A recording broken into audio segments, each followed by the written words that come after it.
Nigel Farage has always been a man who understands the optics of betrayal. When one of his associates fails, he steps aside with practised astonishment, declaring himself shocked that anyone of such clean living Christian virtue could possibly have turned out to be corrupt. The latest episode concerns Nathan Gill, the former leader of Reform UK in Wales, who is now admitted to taking pro-Russian bribes when serving as an MEP. Farage insists he was completely shocked. He calls Gill a bad apple, yet Gill was not some distant volunteer. He was the leader of Reform UK Wales. He campaigned beside Farage in Caerphilly, and he was one of Farage's most visible allies during the European Parliament years. The photographs are not incidental. They show proximity, endorsement, and mutual advantage of shared ambition, the two of them. And here lies the problem. Farage's favourite device, the bad apple defence, allows him to claim that corruption, extremism or dishonesty are unfortunate accidents rather than predictable consequences of the culture he creates. He did it with UKIP when racists and conspiracy theorists were exposed. He did it with the Brexit Party when dubious candidates surfaced during the 2019 campaign, and he's doing it again with Reform UK. He now tells us that any political party can harbour a terrible person, true enough. But most serious parties attempt to prevent it through careful vetting and sustained discipline. Reform UK's record on both fronts is chaotic. Candidates have been exposed for praising Hitler's brilliance, for suggesting neutrality in the Second World War, for threatening their own colleagues, for misusing COVID loans. Farage's answer is always the same. He wasn't involved. He inherited the mess. Someone else failed him. It is the politics of perpetual innocence. The question then is not whether Farage knew the full facts of Nathan Gill's dealings with Russian agents, it's whether he ever asked the right questions.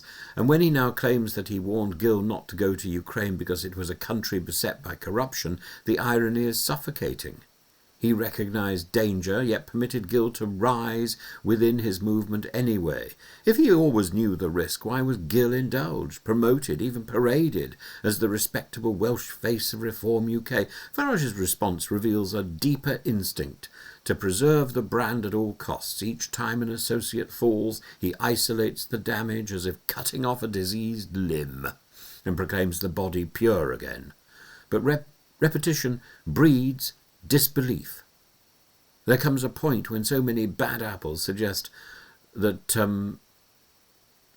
that not a few unlucky choices. It's not a few unlucky choices. It's a rotten barrel. The barrel is called Reform UK. The barrel is part of Farage's rollout. It's also worth noting the moral language Farage deploys. He calls Gill a devout Christian, a family man. He invokes personal virtue as political cover. But Christianity is no inoculation against greed or influence. To appeal to someone's faith as a character reference is both irrelevant and evasive. The question is not piety, but probity. And Reform UK's chairman, Zia Youssef, when questioned on Question Time, when challenged, claimed he'd never heard of Nathan Gill, a statement promptly disproved by photographs of Farage and Gill campaigning together. Such denials border on the absurd. They insult the public's memory, and they reinforce the impression that Reform UK is built not on transparency, but on convenient amnesia. Farage's genius, however, should never be underestimated. He's mastered the art of appearing both populist and victim, the man of the people forever betrayed by those around him. It is a performance that insulates him from accountability. The loyal foot soldiers take the fall, the leader strides away unblemished.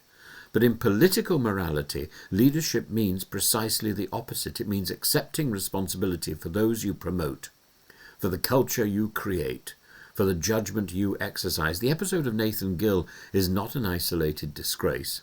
It is the latest entry in a long ledger of individuals who were first celebrated as allies, then discarded as aberrations. If Farage truly believes each scandal is an exception, then he is either dangerously naive or willfully blind, and it's not as if Gill turned up out of nowhere.